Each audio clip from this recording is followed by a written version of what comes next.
नमस्कार प्यारे दोस्तों, मैं हूँ आपकी अपनी मित्र। मेरे प्यारे श्रोताओं, ममता हिंदी कहानी में एक अनोखी कहानी लेकर आई हूँ, बेहद खास है, आपके दिल को छू जाएगी। देर किए शुरू करते हैं। बिना देर किए चलिए कहानी शुरू करते हैं। कहानियाँ हमारी जिंदगी का हिस्सा होती हैं। आर्यवर्त के विशाल साम्राज्य में एक नए राजा का शासन लेने वाली कहानी लेकर आई हूँ। राज्य में प्रजा अत्यंत खुशहाल थी।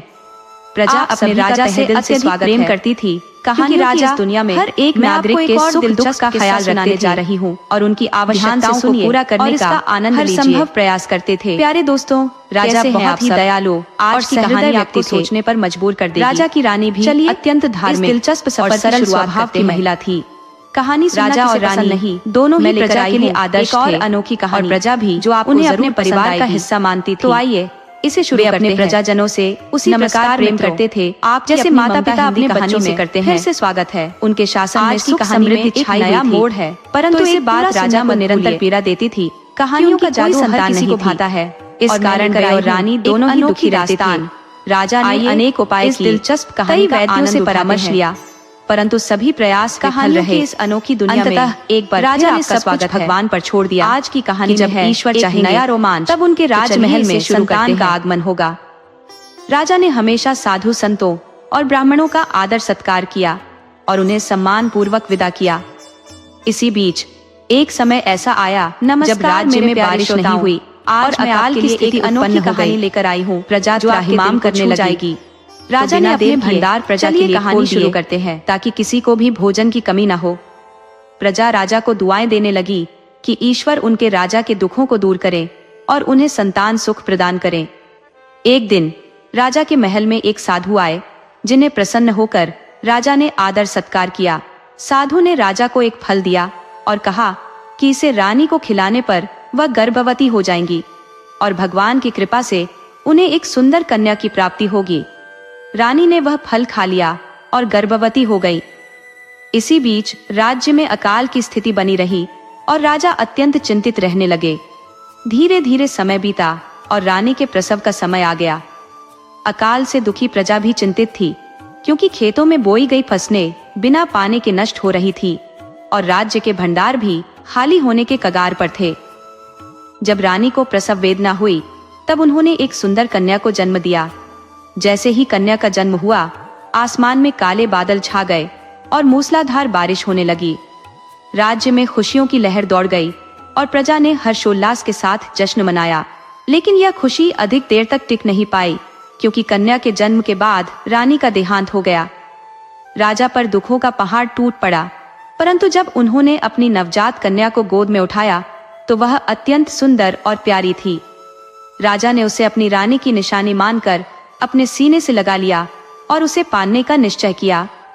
परंतु अकेले राजा के लिए छोटी सी राजकुमारी का लालन पालन करना संभव नहीं था। यदि वे कन्या का ध्यान रखते तो राज्य का संचालन कौन करता। इसलिए राजा ने अपनी सबसे विश्वासपात्र दासी को राजकुमारी की देखभाल का जिम्मा सौंप दिया और समय के साथ कन्या बढ़ने लगी। गंगा, जो अब दासी की देखरेख में बड़ी हो रही थी, प्रजा के दिलों में अपनी जगह बना चुकी थी। जब वह पैदा हुई थी तो मूसलाधार बारिश हुई थी, जिससे राज्य की सूखती हुई फसलें फिर से हरी भरी हो गईं और पानी की किल्लत पूरी हो गई। इसी शुभ संकेत को देखते हुए उसका नाम गंगा रखा गया। गंगा एक मासूम, सुंदर और प्यारी बच्ची थी। राजा के मंत्रियों ने सलाह दी कि अब राजा को दूसरी शादी कर लेनी चाहिए, ताकि गंगा को माँ का प्यार मिल सके और राज्य को एक नई रानी। राजा ने पहले तो इस विचार को ठुकरा दिया, यह कहते हुए कि वह अपनी बेटी के लिए सौतेली मां नहीं लाना चाहता। लेकिन अंततः मंत्रियों के समझाने पर राजा ने दूसरा विवाह कर लिया। महल में नई रानी के आगमन के बाद राजा ने गंगा को अपने से और भी करीब कर लिया, उसे बेहद प्यार करने लगा। लेकिन दूसरी रानी को यह बिल्कुल पसंद नहीं आया कि राजा उसे नजरअंदाज कर गंगा पर इतना ध्यान दे रहा है। उसने बाहर से तो गंगा को प्यार दिखाया, लेकिन अंदर से उससे नफरत करने लगी। गंगा को अब अपनी माँ की कमी महसूस होने लगी, लेकिन वह दासी में ही माँ का स्नेह पाने लगी थी। समय बीतता गया, गंगा बड़ी होने लगी और उसने माँ का मतलब समझना शुरू कर दिया। लेकिन उसे अपनी सौतेली माँ में माँ जैसी कोई भी बात नजर नहीं आई। रानी हमेशा उसे डांटती फटकारती रहती थी, जबकि दासी उसे माँ से भी अधिक प्यार देती थी। उधर रानी भी गर्भवती हो गई और उसने एक और कन्या को जन्म दिया, जिसका नाम जमुना रखा गया। रानी अब अपनी बेटी जमुना पर ज्यादा ध्यान देने लगी, जबकि गंगा की देखभाल दासी करती रही। गंगा भगवान शिव और माता भगवती की पूजा में बहुत लगन से लगी रहती थी और नगरवासी उसे बेहद प्रेम करते थे। गंगा अपनी छोटी बहन जमुना से भी बहुत प्यार करती थी, लेकिन रानी उसे जमुना से दूर रखती थी। जब गंगा 6 साल की हो गई और जमुना 3 साल की, तो राजा ने उन्हें स्कूल भेजने का निर्णय लिया। लेकिन रानी ने कहा कि गंगा को शिक्षा दिलाने की कोई जरूरत नहीं है, सिर्फ जमुना को ही पढ़ाना चाहिए। राजा, जो अब रानी के कहने में ज्यादा ध्यान देने लगे थे, ने गंगा की शिक्षा की उपेक्षा कर दी। धीरे धीरे गंगा को यह महसूस होने लगा कि वह अपने पिता और रानी दोनों से दूर हो रही है। गंगा अब अपनी सारी बातें गौशाला में काली गाय से कहने लगी। वह गाय को गौमाता कहकर पुकारती और गाय भी उसे अपनी बेटी की तरह प्यार करती। एक दिन जब गंगा ने गौमाता से कहा कि उसे कहीं घूमना है, तो गौमाता ने कहा, तू मेरी पूंछ पकड़ ले और मैं तुझे गोलोक घुमाने ले चलती हूँ। गंगा ने जैसे ही पूंछ पकड़ी, वह एक अद्भुत दुनिया में पहुंच गई, जहाँ सब कुछ बहुत सुंदर और अलौकिक था। वहां जाकर गंगा को बहुत आनंद आया और उसने गौमाता से कहा, गौमाता, हम कुछ दिन यहीं रहेंगे। गौमाता ने गंगा से कहा, देख गंगा, यहाँ जो भी जीव आते हैं वे मरने के बाद ही आते हैं। तू तो मेरी वजह से यहाँ आई है, इसलिए मैं तुझे सिर्फ दिखाने लाई थी। जिनके कर्म अच्छे होते हैं वे स्वर्गलोक में आते हैं और जिनके बुरे कर्म होते हैं वे नरक में जाते हैं। गौ माता ने गंगा को इस तरह समझाया और उसे वापस ले आई। अब गंगा और गौ माता के बीच में बहुत गहरा संबंध बन गया था। गंगा अपने सभी दुख सुख गौ माता से साझा करती और गौ माता भी उसकी सच्ची साथी बन गई। धीरे धीरे गंगा के दिन सुखद बीतने लगे, लेकिन जब रानी ने देखा कि गंगा अब भी खुश है, तो उसे शक हुआ कि गंगा का इस काली गाय से कुछ ज्यादा ही लगाव है। रानी ने राजा से कहा, राजा साहब, ये काली गाय अब दूध भी कम देती है, इसे बेच दीजिए या कसाईयों को दे दीजिए। ये सुनकर गंगा का दिल टूट गया। वह सोचने लगी, दासी के जाने के बाद यही तो मेरी माँ थी, अगर इसे भी मेरी रानी माँ छीन लेगी तो मैं कैसे रहूंगी। गंगा बहुत दुखी हो गई, लेकिन गौ माता ने उसे दिलासा दिया। उसने कहा, रोने की जरूरत नहीं है, तूने मुझे माँ माना है और मैंने तुझे बेटी। कसाईयों के यहाँ तो मैं नहीं जाऊंगी, वहां तो मेरी खाल उतार लेंगे, लेकिन अगर रानी ने ठान लिया है तो वह यह जरूर करेगी। गौ माता ने गंगा को गले लगाया और अपने आखिरी पल गंगा की गोद में बिताकर इस दुनिया को छोड़ दिया। गंगा बुरी तरह से रोई, जैसे तैसे राजा उसे संभाल पाया। अब गंगा बहुत उदास रहने लगी, न किसी से हंसती बोलती, बस अपने भगवान की पूजा में लगी रहती। गंगा अपनी बहन जमुना से बहुत प्यार करती थी और जमुना भी गंगा से, लेकिन माँ के डर के कारण वह कुछ कह नहीं पाती थी। दोनों बहनें अब शादी लायक हो गई थी। रानी ने कहा, गंगा के लिए कोई अपंग या विकलांग लड़का ढूंढो, जो भी मिले। राजा ने विरोध किया, ये मेरी भी बेटी है, इसके लिए ऐसा वर कैसे ढूंढ सकता हूँ, समाज क्या कहेगा। लेकिन रानी नहीं मानी और बोली, जमुना के लिए तो बड़े राजा के यहाँ रिश्ता कराओ। राजा ने मजबूरन नाई और ब्राह्मण को बुलाकर कहा, जैसा रानी ने कहा है वैसा ही वर ढूंढो। उधर भगवान शिव और माता पार्वती भी गंगा की भक्ति देखकर चिंतित हुए। माता पार्वती ने भगवान शिव से कहा, भोलेनाथ, देखिए ये हमारी कितनी पूजा करती है, फिर भी इसका भाग्य ऐसा क्यों लिखा है। भगवान शिव ने समझाया, सबका भाग्य उनके कर्मों के अनुसार होता है, हमें इसमें हस्तक्षेप नहीं करना चाहिए। लेकिन माता पार्वती की जिद पर भगवान शिव ने गंगा की मदद का निर्णय लिया। उधर एक राजकुमार जो अपने राज्य के गुप्तचर के रूप में भेष बदलकर एक पेड़ के नीचे बैठा था, उसे नाई और ब्राह्मण ने ढूंढ लिया। उन्होंने उससे पूछा, क्या तुम हमारे राजा की बेटी से विवाह करोगे। राजकुमार ने कहा, मैं तो अंधा और लंगड़ा हूँ, मुझसे कौन शादी करेगा। लेकिन ब्राह्मण ने कहा, हमारे राजा की बेटी बहुत सुंदर है और तुम्हें ऐसा ही वर चाहिए था। राजकुमार ने सहमति दे दी, लेकिन उसने अपना असली परिचय नहीं दिया और खुद को एक गरीब के रूप में पेश किया।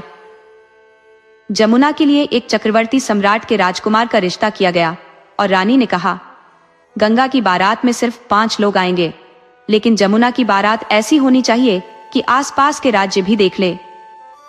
राजा ने रानी की बात मान ली और उधर भगवान शिव, विष्णु, ब्रह्मा, गणेश और नंदी ने भेष बदलकर गंगा की बारात में शामिल होने का निश्चय किया। अब वे गंगा के लिए बारात लेकर निकले। चक्रवर्ती सम्राट के बेटे की बारात धूमधाम से निकली। दूर दूर तक ढोल नगाड़ों की आवाज गूंज रही थी। ऐसा लग रहा था मानो आसमान भी इस खुशी में शामिल हो गया हो। बारात की चहल पहल और रौनक देखते ही बनती थी। दूसरी तरफ बेचारी गंगा का विवाह सादगी से हो गया। न कोई धूमधाम न तामझाम, बस जैसे तैसे रस्में पूरी हो गई। गंगा ने भी अपने भाग्य को स्वीकार कर लिया और सोचा, जहां मेरे माता पिता ने मुझे दिया है वही मेरे लिए सही होगा। उसने उस लंगड़े लूले राजकुमार से विवाह कर लिया। जमुना भी अपने विवाह के बाद विदा हो गई। दोनों बहनों ने गले मिलकर खूब रोई, लेकिन दोनों अपनी अपनी किस्मत को मान चुकी थी। गंगा अपने पति के साथ विदा हो गई और चलते चलते उसी पेड़ के नीचे पहुंची जहां राजकुमार बैठा था। गंगा ने कहा, नाथ, आपका तो कोई घर बार नहीं है, मैं कहाँ रहूंगी? राजकुमार ने जवाब दिया, गंगा, तुम मेरी पत्नी बनकर आई हो, मेरा बसेरा यही पेड़ है, इसलिए तुम्हें भी यहीं रहना होगा। गंगा पतिव्रता थी। उसने कहा, नाथ, जहां आप रहेंगे मैं भी वहीं रहूंगी। ये सुनकर भगवान शंकर बोले, ये मेरी अनन्य भक्त है, इसे इस पेड़ के नीचे कैसे छोड़ दूं? तभी भगवान की कृपा से एक संदेशवाहक आया और राजकुमार से कहा, रानी की तबीयत खराब है, तुम्हें तुरंत महल चलना होगा। राजकुमार घोड़े पर सवार हुआ और गंगा को भी अपने साथ घोड़े पर बिठा लिया। गंगा हैरान रह गई। उसने देखा कि उसका पति न तो लंगड़ा था, न ही लूला और न ही अंधा। वह स्वस्थ और सुंदर था। भगवान शंकर, विष्णु, ब्रह्मा, नारद जी और गणेश जी जो भेष बदल कर आए थे, वे भी बारात में शामिल थे। उन्होंने राजकुमार से कहा, हमने बारात तक तुम्हारा साथ दिया है, अब हमें जाने दो। राजकुमार ने आग्रह किया, आपने बारात में साथ दिया है तो कृपया महल तक भी चलिए। मेरे माता पिता को जानकर अच्छा लगेगा कि आपने मेरा साथ दिया। सभी देवता राजकुमार के साथ महल तक गए। जब राजा और रानी ने अपनी बहू गंगा को देखा तो उनकी सारी नाराजगी दूर हो गई। गंगा की सुंदरता देखकर वे मंत्रमुग्ध हो गए। रानी तो बहुत खुश हो गई, लेकिन साथ ही थोड़ी निराश भी थी। उसने सोचा था कि राजकुमार की शादी में वह अपने सारे अरमान पूरे करेगी, लेकिन ऐसा नहीं हो सका। ब्रह्मा, विष्णु, महेश ने राजा और रानी को पूरी कहानी सुनाई। रानी ने गंगा का गृह प्रवेश कराया और उसे घर के अंदर ले गई। ब्रह्मा, विष्णु, महेश ने राजा रानी से विदा ली और चले गए। अब जहां गणेश जी, ब्रह्मा, विष्णु, महेश जैसे देवताओं ने कदम रखा हो, वहां किसी चीज की कमी कैसे हो सकती थी? गंगा के आने से महल और राज्य में खुशहाली आ गई। राजा का राज्य दिन दूनी रात चौगुनी तरक्की करने लगा। अब गंगा को सभी साक्षात लक्ष्मी का रूप मानने लगे। गंगा भी बहुत खुश थी। उसे लगा कि जो कुछ भी हुआ वह उसके लिए अच्छा ही था। उसने राजकुमार के साथ खुशहाल जीवन बिताना शुरू कर दिया। पूजा पाठ करती और सभी का दिल जीत लेती। उसकी और राजकुमार की जोड़ी को राम सीता की जोड़ी कहा जाने लगा। राजा और रानी भी अपने बेटे और बहू को देखकर बहुत खुश थे। अब उनकी सारी चिंताएं समाप्त हो गई थी। राजा ने राजकुमार को राजगद्दी सौंप दी और कहा, बेटा, अब तुम राज्य संभालो, हमसे अब इतना काम नहीं होता। राजकुमार राजा बन गया और समय बीतता गया। सावन का महीना आया और तीज का त्योहार करीब आया। सब लड़कियां अपने मायके लौटी तो राजा ने सोचा कि क्यों ना वह भी अपनी दोनों बेटियों को बुला ले। रानी ने कहा, जमुना को बुलाओ, लेकिन गंगा का तो कोई अता पता नहीं है। राजा ने कहा, मैं गंगा को भी बुलाऊंगा, आखिर उसका भी तो त्योहार है। राजा अपनी बेटी को लेने चला और पहले जमुना के ससुराल पहुंचा। जमुना राजकुमार के साथ थी और राजा को देखकर वह खुश हो गई, लेकिन उसके चेहरे पर एक अजीब सी उदासी थी। जमुना ने कुछ नहीं कहा और चुपचाप अपने पिता के साथ चल पड़ी। राजा जब गंगा को लेने पहुंचा तो वह उसी पेड़ के पास गया जहां गंगा को छोड़कर गया था, लेकिन वहां कुछ भी नहीं था। उसने आसपास के लोगों से पूछा, यहाँ जो लंगड़ा व्यक्ति रहता था वह कहाँ है? किसी ने बताया, वह लंगड़ा लूला नहीं था, वह तो इस राज्य का राजकुमार था। वह अपने दुश्मनों पर नजर रखने के लिए गुप्त रूप से यहाँ रहता था। राजा यह सुनकर स्तब्ध रह गया, लेकिन मन ही मन बहुत खुश भी हुआ कि चलो, उसकी बेटी अच्छे घर में गई है। वह राजकुमारी थी और अब राजकुमार की पत्नी बन गई है। राजा के दिल से सारे डर हट गए, क्योंकि वह गंगा से बचपन से बहुत प्यार करता था। हालांकि रानी के कहने पर उसकी ममता कहीं खो गई थी। अब वह अपनी बेटी से मिलने की जल्दी में था। राजा जब गंगा के पास पहुंचा तो गंगा को सूचना दी गई कि उसके पिताजी आए हैं। गंगा दौड़ती हुई आई और अपने पिता के गले लग गई। राजा ने देखा कि गंगा बहुत ही सुंदर और खुशहाल दिख रही थी। उसके चेहरे की चमक बता रही थी कि वह बहुत खुश है। राजा यह देखकर बहुत खुश हुआ कि उसकी बेटी, जिसने मायके में बहुत दुख सहा था, ससुराल में बहुत अच्छी जगह पर गई है। राजा ने रानी और राजकुमार से कहा, पहला त्योहार है, इसे विदा कर दो, मायके जाना है। उन्होंने गंगा को अच्छे से विदा किया और वह अपने मायके लौट आई। जब रानी ने देखा कि गंगा चहक रही है और उसकी रौनक पहले से और भी बढ़ गई है, तो रानी जलन से भर गई। ऊपर से जब राजा ने बताया कि हमने गंगा को जिसके साथ दिया था वह कोई साधारण व्यक्ति नहीं था, बल्कि वह एक बहुत बड़ा राजा है और उसका बेटा राजकुमार। अब गंगा एक बड़े चक्रवर्ती सम्राट के घर गई है, जिसके राज्य का बड़ा दबदबा है। यह सुनकर रानी और भी जल भुन गई। उसने सोचा, मैंने उसके लिए गड्ढा खोदा था, लेकिन वह कैसे बच गई। इसके बाद दोनों बहनें साथ रहने लगी, लेकिन जमुना थोड़ी उदास रहती थी। एक दिन गंगा ने उससे पूछा, जमुना बहन, तुम इतनी उदास क्यों रहती हो? तुम्हारा पति राजा है और तुम्हें किसी चीज की कमी नहीं होनी चाहिए। यह सुनकर जमुना गले लगकर रोने लगी। उसने कहा, बहन, मेरी माँ के कर्मों की सजा मुझे मिल रही है।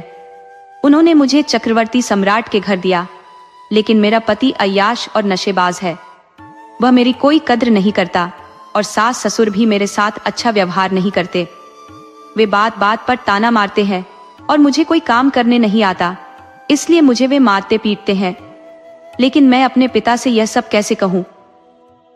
गंगा बोली, कोई बात नहीं बहन, तू चिंता मत कर। अब मैं आ गई हूँ, मैं तुझे सारे काम सिखाऊंगी। फिर तू काम करके उनका दिल जीत लेना, तेरी समस्या खत्म हो जाएगी। अब रानी जल्दी चाहती थी कि जमुना उसके साथ न रहे, क्योंकि वह गंगा को बिल्कुल पसंद नहीं करती थी। लेकिन जमुना अब अपनी माँ से डरती नहीं थी। वह साफ कह देती, माँ, मैं गंगा दीदी के साथ रहूंगी।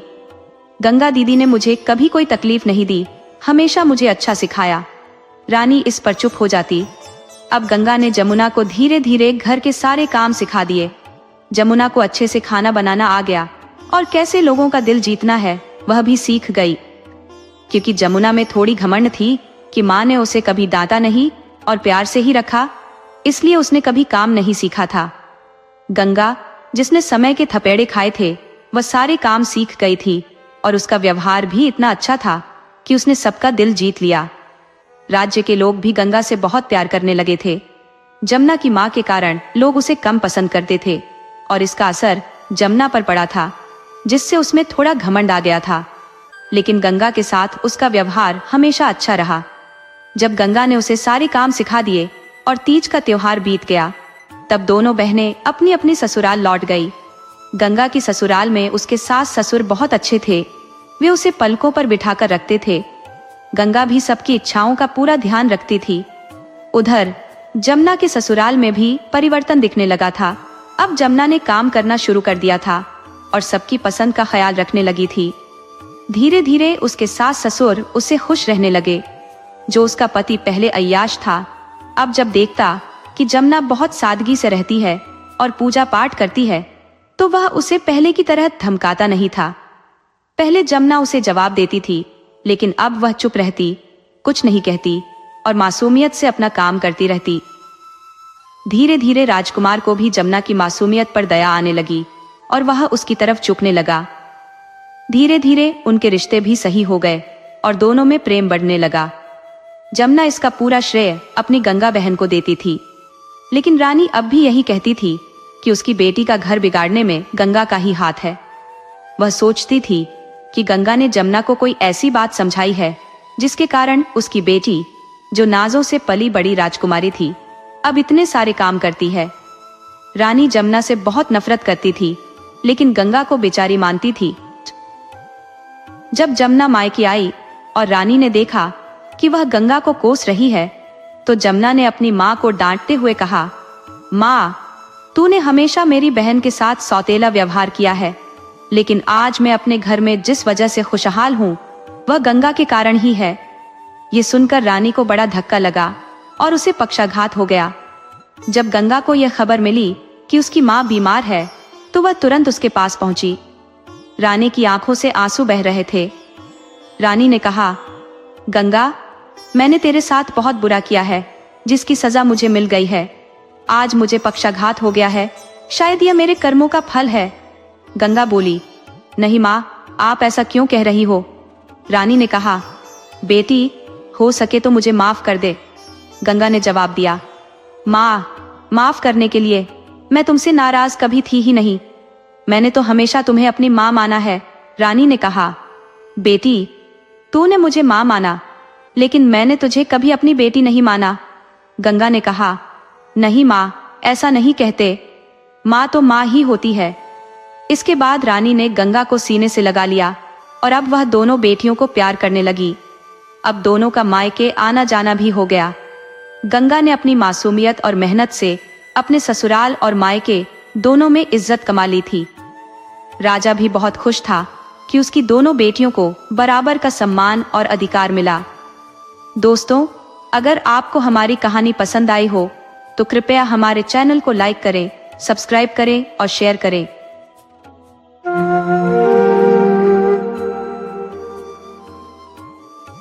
कहानी सुनना किसे पसंद नहीं, मैं लेकर आई हूँ एक और अनोखी कहानी जो आपको जरूर पसंद आएगी। तो आइए इसे शुरू करते हैं। श्रीकांत और देवा दोनों जिगरी यार थे। एक दिन उनके कानों में किसी सुरीली धुन की आवाज पड़ी। देव उत्सुकता से बोला, श्रीकांत, ये कितनी मधुर आवाज है, आखिर कौन ऐसा गा रहा है? श्रीकांत ने कंधे उचकाते हुए जवाब दिया, पता नहीं देव। देव ने फौरन कहा, मेरा तो मन कर रहा है कि जाकर देखूं कौन है, लेकिन श्रीकांत ने उसे रोका। अरे नहीं देव, ऐसे किसी के घर में जाना ठीक नहीं है, ये गलत बात होगी। दरअसल वे दोनों किसी गली से गुजर रहे थे जब उन्होंने वह सुमधुर आवाज सुनी थी। उस आवाज की मिठास ने उन्हें मंत्रमुग्ध कर दिया था। ये गली उनके घर जाने का एक शॉर्टकट था जिसे वे कभी कभी ही इस्तेमाल करते थे। आमतौर पर वे मुख्य सड़क से ही अपने घर जाते थे क्योंकि वे एक ही ऑफिस में काम करते थे, मगर जब कभी मुख्य सड़क पर बहुत भीड़ होती थी तब वे इस गली का सहारा लेते थे। पर अब उस मीठी आवाज के मोह ने देव को रोज रोज इसी गली से जाने पर मजबूर कर दिया था। उस गली में ज्यादातर ऊंची ऊंची इमारतें बनी थी, लेकिन बीच में ही एक छोटा सा साधारण घर भी था। ऐसा लगता था कि उसमें भी साधारण लोग ही रहते होंगे, लेकिन उस आवाज में जो खिंचाव था वह देव को बार बार इस ओर खींच लाता था। देव की दिली ख्वाहिश थी कि वह उस आवाज की तह तक जाए, पर श्रीकांत उसे बार बार रोक देता था। उस घर के दरवाजे हमेशा बंद ही रहते थे और बिना किसी वाद्य यंत्र के इतना मीठा गीत उन्होंने पहले कभी नहीं सुना था। धीरे धीरे देव की आदत बन गई थी कि वह रोज शाम को ठीक 5:30 बजे उसी गली से गुजरे। जैसे जैसे समय बीतता गया, देव के कदम अपने आप उस ओर चल पड़ते थे, मानो कोई जादू उसे अपनी ओर खींच रहा हो। लेकिन वह कभी भी वहां किसी को देख नहीं पाया। देव का परिवार छोटा था, उसकी मौसी शांति और उसकी 2 बहनें ही उसकी दुनिया थी। देव के माता पिता का देहांत देव और उसकी बहनों के बचपन में ही प्लेग की बीमारी से हो गया था। तब देव मुश्किल से 10 साल का था और उसकी बहनें 7-8 साल की रही होंगी। उसकी मौसी शांति ने उन तीनों बच्चों की देखभाल की थी और खुद कभी शादी नहीं की ताकि वह पूरी तरह से उनकी परवरिश कर सके।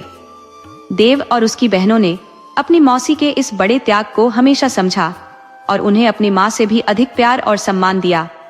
समय बीतते बीतते देव ने संघर्ष और मेहनत के बलबूते अपनी जिंदगी संवार ली थी। पढ़ लिख कर वह एक अच्छी नौकरी में लग गया और उसकी मेहनत के फलस्वरूप घर की जगह एक आलीशान इमारत खड़ी हो गई। ये सब कुछ देव की कड़ी मेहनत और उसकी मौसी के दिए हुए संस्कारों का नतीजा था, जो उसे रोजाना कामयाबी की नई ऊंचाइयों पर ले जा रहे थे। उसकी बस यही इच्छा थी कि उसकी दोनों बहनों की शादी अच्छे घरों में हो जाए। जब रात का गहरा अंधेरा छाया हुआ था और खिड़की से सितारे अपनी चमकती रोशनी बिखेर रहे थे, तभी देव खुद ब खुद उस मधुर धुन को गुनगुनाने लगा। वह सोचने लगा, जरूर इस गाने के पीछे कोई दर्द छिपा होगा, शायद इसीलिए ये आवाज इतनी गहरी और मन को छूने वाली है। इसी विचार में खोए खोए देव कब सो गया, उसे खुद पता नहीं चला। सपनों की दुनिया में एक लड़की आई, जिसके काले लंबे बाल थे, गोरा रंग था और वह बेहद खूबसूरत थी। वह किसी आंगन में बैठी उसी गीत को गुनगुना रही थी और देव पास जाकर उसे ध्यान से सुनने लगा। वह लड़की आंखें बंद करके गाती रही और देव उसके गीत में खोया रहा। सुबह जब देव की आंख खुली तो वह खुद पर मुस्कुराने लगा। उसे समझ आ गया कि उसकी सोच अब उसके सपनों में भी दस्तक देने लगी है। उसी दिन देव ने तय कर लिया कि अब चाहे कुछ भी हो जाए, वह उस घर के अंदर जरूर जाएगा और उस गाने वाली लड़की से मुलाकात करेगा। शाम का वही वक्त था और देव और श्रीकांत रोज की तरह जोशी गली से गुजर रहे थे, मगर आज कोई गीत सुनाई नहीं दे रहा था। देव के मन में कई सवाल उमड़ने लगे और एक अजीब सी बेचैनी ने उसे घेर लिया। उसने अपनी यह चिंता श्रीकांत से साझा की। श्रीकांत, जो उसका दोस्त था, हमेशा उसके साथ ऑफिस के लिए निकलता और वापस भी साथ ही आता था। देव ने चिंतित होकर कहा, श्रीकांत, आज कोई आवाज क्यों नहीं आ रही? श्रीकांत ने जवाब दिया, पता नहीं देव, शायद वो लोग आज घर पर नहीं है, या हो सकता है किसी की तबीयत खराब हो। देव ने कहा, श्रीकांत, तुम गाड़ी से नीचे उतरो, मुझे आज उनके बारे में जानना है। मैं गाड़ी को साइड में लगा कर आता हूँ। श्रीकांत ने हिचकिचाते हुए कहा, देव, ये क्या सही होगा?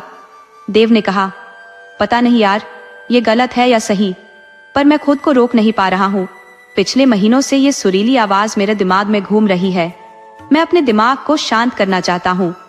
दोनों दोस्त घर के दरवाजे तक गए। शायद वह अंदर से बंद नहीं था।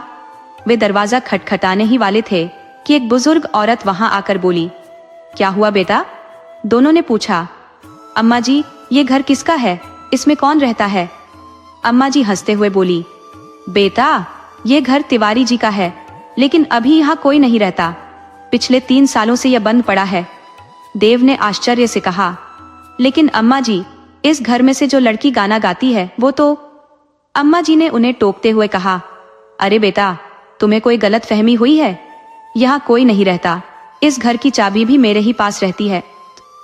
अब देव के आश्चर्य का कोई ठिकाना नहीं था।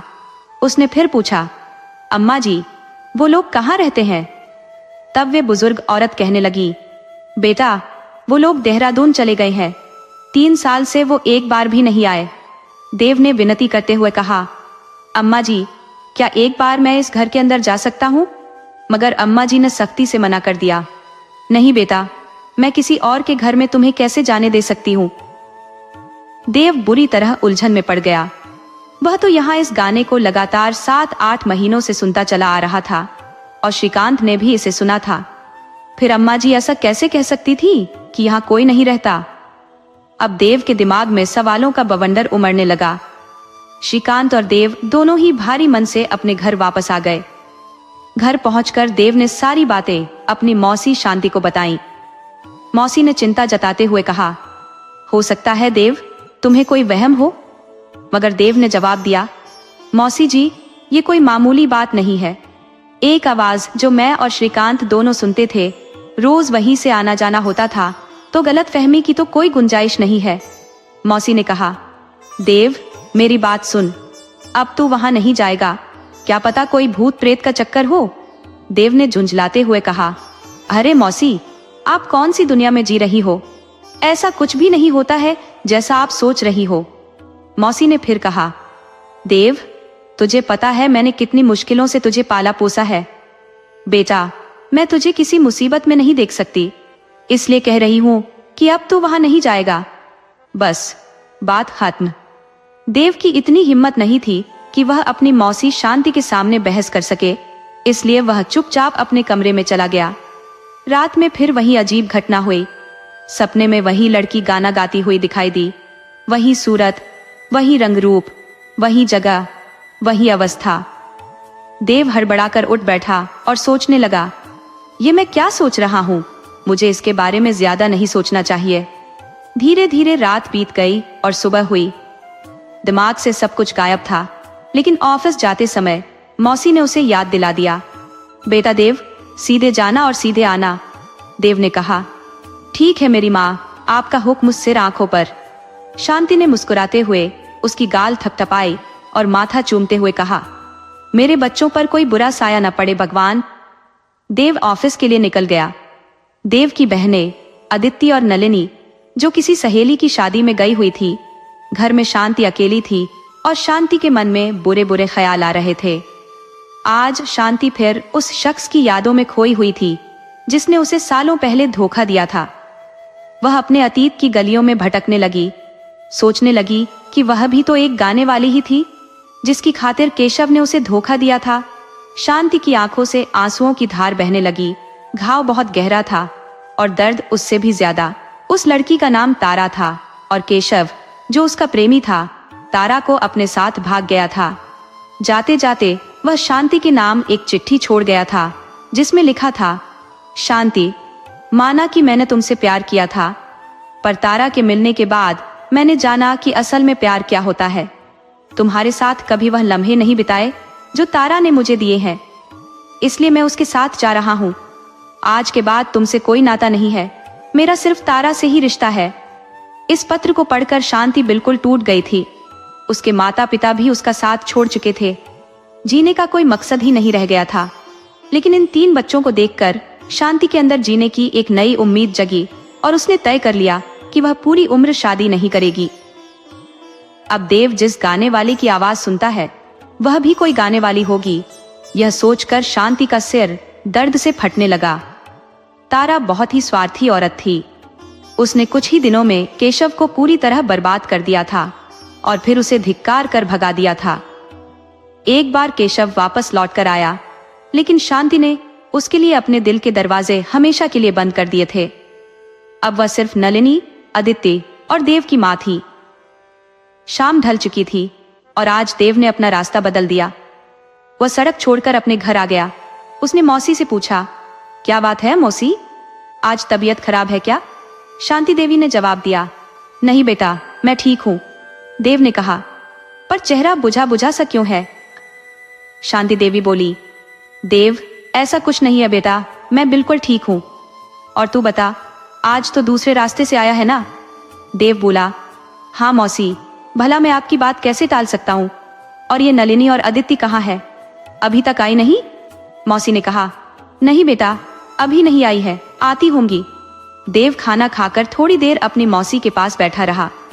अदिति और नलिनी भी आ चुकी थी और फिर देव अपने कमरे में सोने चला गया। रात का कोई तीसरा पहर था। देव गहरी नींद में सोया हुआ था। तभी उसे वही लड़की फिर दिखाई दी। वह किसी अंधेरे कमरे में बैठी गाना गा रही थी, भटक रही हूँ संसार की भूल भुलैया में, न दिल को चैन न करार मिले। यूं तो कुछ नहीं मिला दुनिया में, पर जो भी गम मिले वे अख्तियार मिले। अब देव ने उठने की कोशिश की, लेकिन वह खुद को जकड़ा हुआ महसूस कर रहा था। जब उसकी आंखें खुली तो उसने देखा कि उसका शरीर पसीने में भीगा हुआ था। देव बहुत परेशान होने लगा था। बार बार एक ही लड़की का दिखाई देना उसकी समझ में नहीं आ रहा था कि आखिर ये सब क्या हो रहा है। उसने तय कर लिया कि चाहे कुछ भी हो जाए, वह किसी न किसी तरह उस घर के अंदर जरूर जाएगा। कई दिन बीत चुके थे, देव चाहकर भी उधर नहीं जा सका था। बार बार उसे मौसी की चेतावनी याद आ जाती थी, लेकिन कोई अनजानी शक्ति उसे उधर खींच रही थी। आखिरकार ना चाहते हुए भी देव ने गाड़ी उस सड़क की तरफ ही मोड़ दी और फिर उस घर के सामने वही आवाज, वही गाना उसने सुना। श्रीकांत भी आज छुट्टी पर था और देव ने गाड़ी साइड में लगा दी थी, क्योंकि आज वह अकेला था। वह आने वाली आवाज को बड़े गौर से सुन रहा था और उसे एहसास हुआ कि वह गलत नहीं था। आवाज उसी घर से आ रही थी। दरवाजा बंद था और सड़क पर कुछ लोग आ जा रहे थे। देव के मन में सवाल उठने लगे कि यह सब क्या माजरा है। तभी एक छोटी सी लड़की, करीब 9-10 साल की, वहां खेलती हुई दिखाई दी। देव ने उस लड़की को पास बुलाकर पूछा, बेटा, ये जो गाने की आवाज आ रही है, ये गाना कौन गा रहा है? लड़की ने चारों तरफ देखते हुए कहा, नहीं भैया, मुझे तो कोई आवाज नहीं आ रही। देव ने कहा, गौर से सुनो बेटी। तो वह लड़की बोली, नहीं भैया, कोई नहीं गा रहा, मुझे तो कुछ सुनाई नहीं दे रहा। देव बोला, अच्छा बेटा, ये वाला घर किसका है? तब वह लड़की बोली, ये घर तो तिवारी अंकल का है, वो तो कब का ये घर छोड़कर चले गए, अब यहाँ कोई नहीं रहता भैया। अब देव की उलझन दिन प्रतिदिन बढ़ती जा रही थी। वह मन ही मन सोचने लगा कि पता करना पड़ेगा कि ये तिवारी जी कौन थे और ये घर छोड़कर क्यों चले गए। कोई बात तो जरूर है, लेकिन मैं क्या करूं? इस घर के अंदर जाऊं, पर कोई मुझे चोर समझकर मुझ पर हाथ न साफ कर दे। जहां तक मुझे याद है, मेरे जीवन में कभी कोई लड़की नहीं आई, फिर इस लड़की का मुझसे क्या संबंध है? मुझे ही इसकी आवाज क्यों सुनाई देती है? आसपास देव ने नजर दौड़ाई, वहां कोई नहीं था। फिर देव ने सोचा, क्यों ना अंदर जाकर देखूं। देव ने दरवाजे को हल्का सा दबाया तो वह दरवाजा खुल गया। अंदर एक बड़ा सा कच्चा आंगन था जिसमें घास फूस उग आई थी। अंदर की तरफ एक बड़ा सा कमरा देव को दिखाई दिया जिसमें ताला लगा हुआ था, लेकिन आवाज अंदर से ही आ रही थी। लग रहा था जैसे कोई उसे बुला रहा हो, जैसे कोई उस कमरे के अंदर बंद हो। वास्तव में उस घर की हालत देखकर ऐसा बिल्कुल नहीं लगता था कि कोई सालों से उस घर में नहीं गया था। इससे पहले कि देव और अंदर जाने का सोचे, वह अचानक बेहोश होकर गिर पड़ा। पास पड़ोस के लोगों ने उसे देखा और तुरंत उठाकर पानी के छींटे मारे। देव को होश आया तो वह खुद को घिरा हुआ पाकर चौंक गया।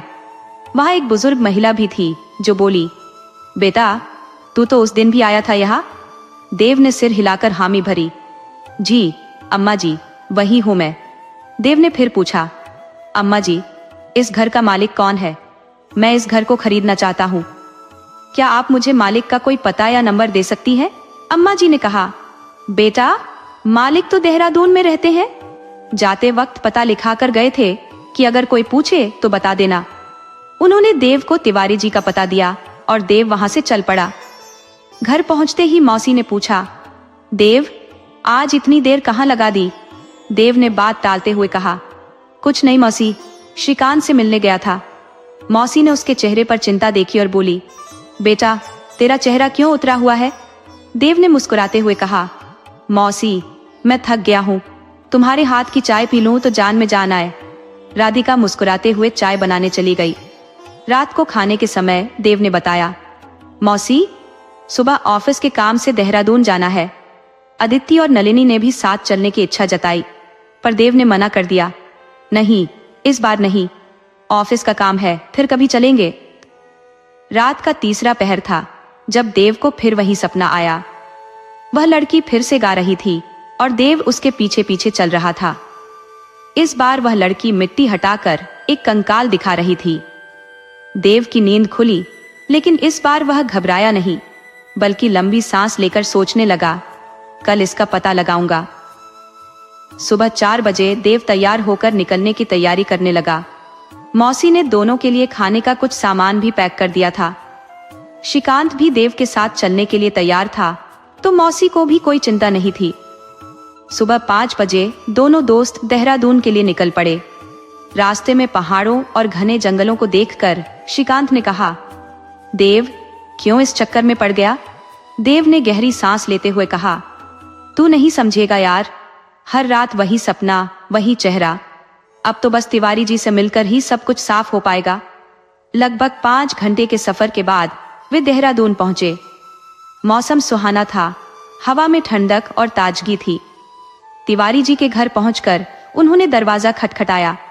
एक महिला ने दरवाजा खोला और अजनबी चेहरों को देखकर चौंक गई। देव ने मुस्कुराते हुए पूछा, तिवारी जी घर पर हैं क्या? महिला ने जवाब दिया, नहीं, वह तो बाहर गए हैं। पर तुम लोग कौन हो? देव ने कहा, हम जयपुर से आए हैं, उनसे जरूरी काम था। महिला ने उन्हें अंदर बुलाया और पानी लाकर दिया। घर बड़ा था और चारों तरफ शांति थी, बस बारिश की बूंदों की आवाज सुनाई दे रही थी। देव ने पानी पीकर लंबी सांस ली और पूछा, तिवारी जी कब तक आएंगे? महिला ने मुस्कुराते हुए कहा, बेटा, कह नहीं सकते, कभी भी आ सकते हैं। बेटा, चाय बनाऊं क्या? उसकी आवाज में अपनापन था। देव को बड़ी आत्मीयता महसूस हुई। उसने कहा, काकी क्यों तकलीफ करती है? महिला ने प्यार से कहा, बेटा कोई तकलीफ नहीं है, आप आराम से बैठो, मैं अभी चाय लाती हूँ। तिवारी जी को खबर मिली कि अगर मैंने उनके मेहमानों से चाय पानी का पूछताछ नहीं किया तो बेवजह मुझ पर नाराज हो जाएंगे। देव ने कहा, अरे काकी चिंता मत करो, हम अमित को जानते ही नहीं है। महिला मुस्कुराते हुए बोली, कोई बात नहीं बेटा, तुम लोग दूर से आए हो, थोड़ी थकान उतर जाएगी। उधर पानी रख दिया है, हाथ मुंह धो लो, तब तक मैं चाय बना देती हूँ। देव और श्रीकांत दोनों उस महिला के अच्छे बर्ताव से बेहद खुश और थोड़ा हैरान भी थे। इतने में वह महिला चाय लेकर आ गई, साथ में बिस्किट और मिठाई भी लाई थी।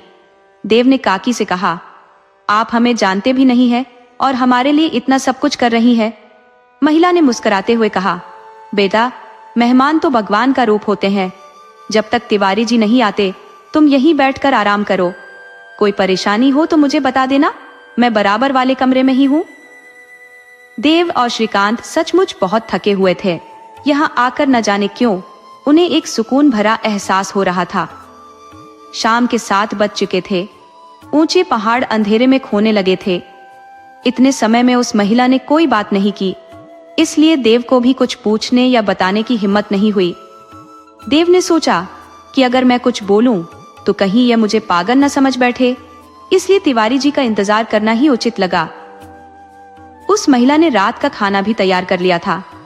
आलू गोभी की सब्जी, दाल की कचौड़ी और बूंदी का रायता 2 थालियों में परोसा। देव ने कहा, काकी आप इतनी तकलीफ क्यों कर रही हैं?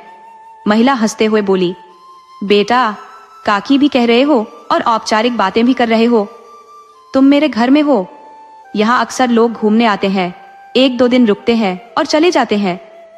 इस मकान का पिछला हिस्सा उन लोगों के लिए ही है। मैं अक्सर खाली रहती हूँ, इसलिए खुद ही खाना बना देती हूँ। मुझे अच्छा लगता है, आदत भी है। चिंता मत करो, पेट भरकर खाओ और अगर कुछ चाहिए हो तो बता देना। देव ने फिर पूछा, काकी आप अकेली रहती है, आपके बच्चे नहीं है? महिला थोड़ी उदास होकर बोली, एक बेटी थी पर अब वो नहीं रही। देव ने आगे कुछ नहीं पूछा। काकी बोली, बेटा खाना खाकर पीछे वाले कमरे में चले जाना, वहां आराम से सोना, रात में कहीं जाने की कोशिश मत करना। देव ने कहा, लेकिन काकी तिवारी जी तो आए नहीं है। काकी ने मुस्कुराते हुए कहा, तुम लोग आराम करो, जब वो आएंगे तो मैं उन्हें यहीं भेज दूंगी। थोड़ी देर बाद तिवारी जी आए। वो काफी थके हुए लग रहे थे। ढलती उम्र का असर उनके चेहरे पर साफ दिख रहा था। वो महिला से उम्र में काफी बड़े लग रहे थे, शायद पति पत्नी जैसे नहीं थे। तिवारी जी ने आवाज लगाई, सुमन कहाँ हो? महिला ने अंदर से कहा, आती हूँ। कहाँ रह गए थे आज आप? तिवारी जी बोले, बस आज काम थोड़ा ज्यादा था, देर हो गई। महिला बोली, आपसे कोई मिलने आया है? तिवारी जी ने पूछा। मुझसे? कौन? महिला ने कहा, हाँ कोई जयपुर से आया है। तिवारी जी हैरान होकर बोले, भला जयपुर से मुझसे कौन मिलने आएगा? वहां तो अब कोई नहीं है। कहाँ है वो? महिला ने कहा, वो पीछे वाले कमरे में आराम कर रहे हैं, बेचारे बहुत देर से इंतजार कर रहे थे। तिवारी जी ने पूछा, तो कुछ खाना पानी दिया या नहीं? महिला ने जवाब दिया, हाँ खाना खाकर आराम कर रहे हैं। तिवारी जी बोले, तो ठीक है, मैं जाकर देखता हूँ।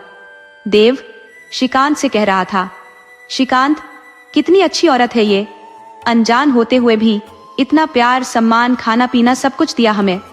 सच कहूँ इस तरह का जब भी कहीं कुछ देखता हूँ तो मुझे अपनी माँ की याद आ जाती है। श्रीकांत बोला, हाँ देव बहुत अच्छी है ये काकी। तभी तिवारी जी के खांसने की आवाज आई। देव ने कहा, तिवारी जी आ गए हैं? देव ने खड़े होकर कहा, नमस्ते काका जी। तिवारी जी बोले, नमस्ते बेटा, पर मैं तुम्हें पहचानता नहीं हूँ। देव ने कहा, पहचानते कैसे, हम कभी मिले नहीं हैं काका। तिवारी जी ने पूछा, कैसे आना हुआ बेटा? सुमन बता रही थी कि जयपुर से आए हो। देव ने कहा, काका आप बैठिए तो सही। देव ने तिवारी जी को बैठाते हुए कहा, काका आपका जो जयपुर में मकान है मैं उसे खरीदना चाहता हूँ, क्या आप बेचने के इच्छुक हैं? तिवारी जी बोले, लेकिन बेटा वो मकान मेरा नहीं, सुमन का है। देव ने पूछा, सुमन, ये आपकी पत्नी है? तिवारी जी बोले, नहीं बेटा, वो मेरी पत्नी नहीं है। देव तिवारी जी के जवाब का इंतजार कर रहा था, पर तिवारी जी ने पूछा, बेटा, तुम वो मकान क्यों लेना चाहते हो? देव ने कहा, काका, कहानी बड़ी लंबी है। मकान तो बहाना है, दरअसल मैं आपसे कुछ जानना चाहता हूँ। तभी सुमन पीछे से आ गई और बोली, बेटा, किसी चीज की जरूरत हो तो बता देना। देव ने कहा, नहीं काकी, आपने इतना कुछ हमारे लिए किया है, 2 अजनबियों को अपने घर में पनाह दी है। आप बहुत अच्छी हैं काकी, आइए आप भी बैठ जाइए। तिवारी जी फिर से पूछते हैं, बताओ बेटा, क्या बात है? देव ने पहले दिन से लेकर जिस दिन वो देहरादून नहीं आया था उस दिन तक की सारी बातें तिवारी जी को बता दी और कहा, काका, मुझे उस घर से हमेशा एक लड़की के गाना गाने की आवाज आती है। उस घर में ऐसा क्या है काका, बताइए। मैं बहुत परेशान हूँ। अगर मैं आंखें बंद करता हूँ तो वही लड़की मेरे सपने में आने लगती है। ये सुनकर सुमन की आंखों से आंसू बहने लगे। सुमन का चेहरा देव को निहार रहा था और देव के लिए यह मंजर पूरी तरह से अविश्वसनीय था। उसकी जिज्ञासा चरम पर थी और उसने फिर से तिवारी जी से आग्रह किया, काका, कृपया बताइए ना, मैं आपका हमेशा आभारी रहूंगा। तिवारी जी ने गहरी सांस लेते हुए कहा, बेटा, वह कामिनी थी। देव ने तुरंत पूछा, कौन कामिनी? तिवारी जी बोले, बेटा, वह सुमन की बेटी थी। देव की उलझन और बढ़ गई। उसने पूछा, लेकिन काका, वो मुझे क्यों दिखाई देती है और उसके गाने की आवाजें सिर्फ मुझे ही क्यों सुनाई देती है? तिवारी जी ने एक गहरी सांस ली और बोले, बेटा, ये एक लंबी कहानी है। सुमन आमेर की रहने वाली थी। वहां एक युवक काम के सिलसिले में आता जाता रहता था। सुमन उस कंपनी के मालिक की बेटी थी जहां वह युवक काम करता था। दोनों का मिलना जुलना हुआ और फिर दोनों में प्रेम हो गया। देव को अपने पिता की बातें याद आ रही थी जो अक्सर काम के सिलसिले में आमेर जाते रहते थे। प्रेम प्रसंग धीरे धीरे गहराता गया। जब सुमन के पिता को इस बात का पता चला तो उन्होंने उस युवक को मरवाने का फैसला किया, लेकिन सुमन ने ठान लिया कि वह उसी युवक से शादी करेगी। तिवारी जी बोले, और बेटा, मैं उस कंपनी में एक मामूली मुलाजिम था, लेकिन मालिक का वफादार था। सुमन के लिए मेरे मन में हमेशा छोटी बहन जैसा प्यार रहा है। जब मालिक ने मुझे उस युवक को चुपचाप मारने की बात कही तो मैं सुमन की खातिर भावुक हो गया। मैंने सोचा, सुमन को इस बारे में बता दूं, शायद वह कोई रास्ता निकाल ले। जब मैंने सुमन को बताया तो वह मेरे पैरों में गिर गई और अपनी जान की भीख मांगने लगी। सुमन ने मुझसे कहा कि मैं उस युवक को आमेर आने से रोक दूं, उसे समझाऊं कि वह जयपुर छोड़कर हमेशा के लिए चला जाए। मैंने रातों रात उसके घर का पता ढूंढा और वहां पहुंचा। जब मैंने दरवाजा खटखटाया तो एक सुंदर सी स्त्री ने दरवाजा खोला। मैंने उस युवक का नाम लेकर पूछा तो उसने कहा कि वह उसकी पत्नी है और मुझे अंदर बुलाया। मैं स्तब्ध रह गया। मैंने उसे सारी बात विस्तार से बताई और कहा कि उसने सुमन के साथ धोखा किया है। जब वह भीतर से चाय लेकर लौटी तो मैंने भारी मन से वहां से विदा ली। सुमन को मैंने सच बता दिया कि उसका प्रेमी पहले से ही शादीशुदा है। सुमन टूट गई थी, लेकिन उसने अपने पिता से कुछ नहीं कहा। फिर एक दिन सुमन की तबीयत अचानक बिगड़ गई और डॉक्टर ने बताया कि वह गर्भवती है। उसके पिता ने उसे मारने की योजना बनाई, लेकिन मैं सही समय पर पहुंच गया और सुमन को बचा लिया। मैंने सोचा कि इस दुनिया में मेरा कोई नहीं है तो क्यों ना मैं सुमन का सहारा बन जाऊं। मैंने उसे लेकर जयपुर आ गया और एक गुमनाम जिंदगी जीने लगा। सुमन ने एक बेटी को जन्म दिया जिसका नाम कामिनी रखा। हमने उसे बड़े लाड प्यार से पाला, लेकिन सुमन का परिवार उसे भूल चुका था और वह अब मेरे साथ थी। मैं उसे अपनी बहन की तरह मानता था और हमेशा उसका ख्याल रखता था। तिवारी जी की बात सुनकर देव की आंखों में आंसू आ गए और उसने सोचा कि सुमन की इस दर्द भरी कहानी को जानकर उसका मन कितना भारी हो गया था। अब सुमन के पिताजी नहीं रहे थे और कामिनी अब 10 साल की हो चुकी थी। उसकी आवाज इतनी मीठी थी कि सुनने वाले के कानों में रस घोल दे। हमने उसे संगीत सिखाया और उसने कई संगीत प्रतियोगिताओं में प्रथम स्थान हासिल किया। जब कामिनी 17 साल की हुई तब एक दिन उसके पिता से जयपुर में मेरी मुठभेड़ हो गई। वह मुझसे बचकर निकलने की कोशिश कर रहा था, लेकिन मैंने उसे रोक लिया। मैंने उससे पूछा, तुम सुमन को छोड़कर क्यों भागे? उसने बताया कि मेरे वहां जाने के बाद वह बहुत डर गया था, इसलिए वह रात के अंधेरे में ही वहां से भाग गया। उसने अपनी पत्नी को कहा था कि कंपनी में 10 लाख रुपए का घपला हो गया है और इस आरोप में कंपनी वाले उसे फंसा रहे हैं। उसने कहा कि कंपनी का मालिक बहुत खतरनाक आदमी है, इसलिए उन्हें वहां से भागना पड़ा।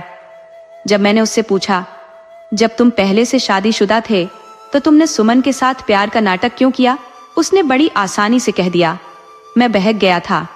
मेरा मन तो किया कि वहीं उसका गला घोंट दूं, लेकिन मैंने अपने गुस्से को दबा लिया। उसे क्या पता था कि सुमन ने किन कठिनाइयों का सामना किया है और उसकी सजा वह जीवन भर भुगत रही है। और अब उसकी एक 17 साल की बेटी भी है। उसने सुमन के बारे में पूछते हुए कहा, उसकी शादी हो चुकी है और वो बहुत खुश है। इतना कहकर वह वहां से चला गया। तिवारी जी बोले, बेटा अब तुम लोग सो जाओ, कल सुबह बाकी की कहानी बताऊंगा। देव और श्रीकांत बोले, नहीं काका, नींद नहीं आएगी, कहानियां भी अधूरी है। तिवारी जी बोले, बेटा मैं तो थक गया हूं।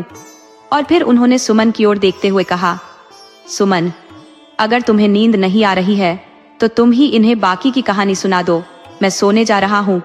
सुमन ने तिवारी जी से कहा, भैया आज बरसों के बाद पुराने घाव फिर से हरे हो गए हैं, नींद भला कैसे आएगी? श्रीकांत और देव दोनों बोले, तो बताओ ना काकी, आगे क्या हुआ?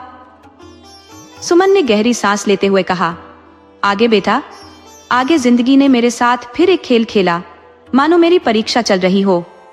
कामिनी मेरी बच्ची बहुत ही सुंदर, समझदार और संस्कारी थी। मैंने उसे कभी अपने पिता के बारे में पूछने का मौका नहीं दिया। वह बेचारी तिवारी जी को ही अपना पिता मानती थी। एक बार तिवारी जी की मुलाकात उसके पिता से हुई थी।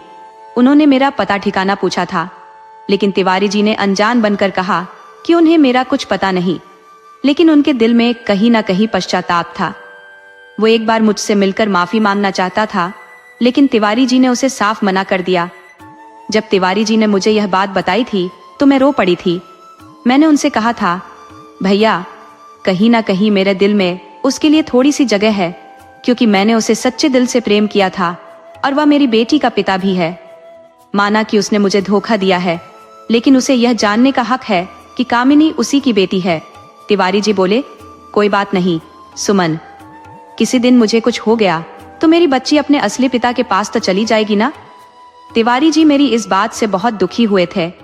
उन्होंने कहा था, सुमन आज तुमने मुझे एहसास दिला दिया कि मैंने अपनी जिम्मेदारियों को सही तरीके से निभाया है। कामिनी सिर्फ मेरी बेटी नहीं है, वह मेरी जान है। मैंने तुम दोनों को अपना परिवार माना है। तिवारी जी ने कहा, सुमन मैंने तुम्हारे लिए अपना गांव, अपनी नौकरी सब छोड़ दिया। मैं कभी कामिनी को उस आदमी से मिलने भी नहीं दूंगा। कामिनी सिर्फ मेरी बेटी है। अगर उसे यह पता चला कि वह एक नाजायज औलाद है और उसे एक कुंवारी मां ने जन्म दिया है तो उस पर क्या बीतेगी। तिवारी जी की बातों ने मुझे अंदर तक झकझोर दिया था। मुझे खुद से नफरत होने लगी थी। लेकिन फिर एक बड़ा तूफान आया। कामिनी बाहर खड़ी यह सब सुन रही थी। हम दोनों की बातें सुनकर वह दरवाजे पर खड़ी थी। उसकी आंखों में सैकड़ों सवाल थे। इससे पहले कि वह कुछ कहती, मैंने दौड़कर उसे अपने सीने से लगा लिया। कामिनी ने मुझसे पीछे हटते हुए पूछा, मम्मी इतनी बड़ी बात आपने मुझसे क्यों छुपाई? क्या मैं सच में नाजायज हूँ और पापा हमेशा मेरे पापा बनने का नाटक करते रहे? मैं रोते हुए गिड़गिड़ाती उसे समझाने की कोशिश करती रही।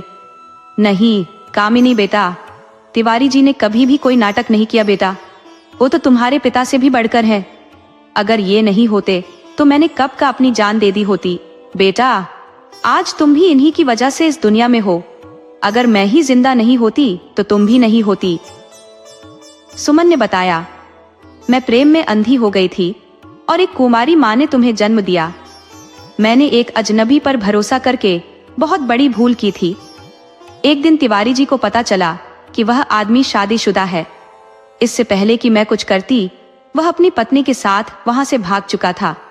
और एक दिन मुझे पता चला कि उसकी निशानी मेरे पेट में जीवन बनकर धड़कने लगी है। मैं तो सब कुछ खत्म करने वाली थी बेटा, लेकिन तिवारी जी ने मुझे बचा लिया। और यहाँ लाकर उन्होंने मुझे नाम और इज्जत दी। मैं तो उसे भुला चुकी हूँ बेटी, तुम इन सब बातों को भूल जाओ। तिवारी जी ही तुम्हारे असली पिता है। कामिनी अपनी माँ की वेदना को समझ चुकी थी और रोते हुए अपनी माँ के गले लग गई। तिवारी जी ने भी उसे अपने गले से लगा लिया और बोले, कोई बात नहीं बेटी, अब सब कुछ ठीक है, हम तुम्हारे साथ हैं। और फिर एक दिन चोरी छिपे वो आदमी हमारे घर तक आ पहुंचा और मुझे वहां देखकर हैरान रह गया। तिवारी जी को खाना देकर जैसे ही मैं बैठी, तभी वह सामने आकर खड़ा हो गया। मैं उसे देखकर मानो पाषाण सी हो गई थी। समझ नहीं आ रहा था क्या करूं। इतने सालों की हिम्मत एक ही पल में टूटती सी नजर आ रही थी। दिल कर रहा था कि उसके गले लगकर जोर जोर से रोऊं और पूछूं कि तुमने मुझे धोखा क्यों दिया, क्यों छोड़कर चले गए। पर इससे पहले कि मैं कुछ कह पाती, वह बोल उठा। तिवारी जी पर चीखते हुए बोला, तुमने सुमन से विवाह रचाया है और मुझसे कह रहे हो कि उसकी शादी हो चुकी है और तुम्हें कुछ नहीं पता। तिवारी जी ने धैर्य से उसकी बातें सुनी और कुछ नहीं कहा। फिर वह मेरी ओर मुड़ा और बोला, सुमन, मैंने तुमसे प्यार किया था, पर अपनी कमजोरी की वजह से तुम्हें छोड़ गया। मैं 17 साल से इस पछतावे में जल रहा हूं। बस एक बार तुमसे माफी मांगना चाहता था। मैं जानता हूं तुम मुझे भूल चुकी होगी, पर मैं आज तक अपने आप को गुनहगार मानता हूं। तिवारी ने मुझे कई बार टाल दिया और तुम्हारे बारे में कुछ नहीं बताया। तभी कामिनी ने आकर कहा, खबरदार, अगर मेरे पापा को कुछ कहा तो। वह सकपका कर बोला, सुमन, क्या यह तुम्हारी और तिवारी जी की बेटी है? मैंने कहा, हाँ। कामिनी बोली, हाँ, मैं इन्हीं की बेटी हूं और तुम यहां से चले जाओ। वह देख रहा था मैं रो रही थी और सुमन की ओर मुड़कर बोला, ये कैसे संस्कार दिए हैं तुमने अपनी बेटी को? कामिनी को उसकी बातें चुभ रही थी। वह समझ चुकी थी कि ये व्यक्ति उसका असली पिता है। मैं उससे कुछ कहना चाहती थी पर कुछ कह नहीं पाई। देवा ने पूछा, क्या आपने उस आदमी को नहीं बताया कि वह कामिनी का पिता है? सुमन बोली, बता दिया। खुद कामिनी ने ही बता दिया। जब उसने तिवारी जी से कहा कि तुम्हारी बेटी बदतमीज है, तब मेरी बेटी ने उसे बताया कि तिवारी जी नहीं, तुम ही उसके असली पिता हो। वह यह सुनते ही चौंक गया और जैसे गिरने ही वाला था, तिवारी जी ने उसे संभाल लिया। अब छुपाने के लिए कुछ बचा ही नहीं था। उसके बहुत सारे सवाल थे जिनका जवाब तिवारी जी ने बहुत धैर्यपूर्वक दिया। सब कुछ स्पष्ट हो चुका था। वह रोते हुए मेरे पैरों पर गिर गया और माफी मांगने लगा। कहने लगा, सुमन, मुझे माफ कर दो। लेकिन मैं कैसे माफ कर सकती थी? मेरी जिंदगी बर्बाद हो चुकी थी और इसका कारण वह था।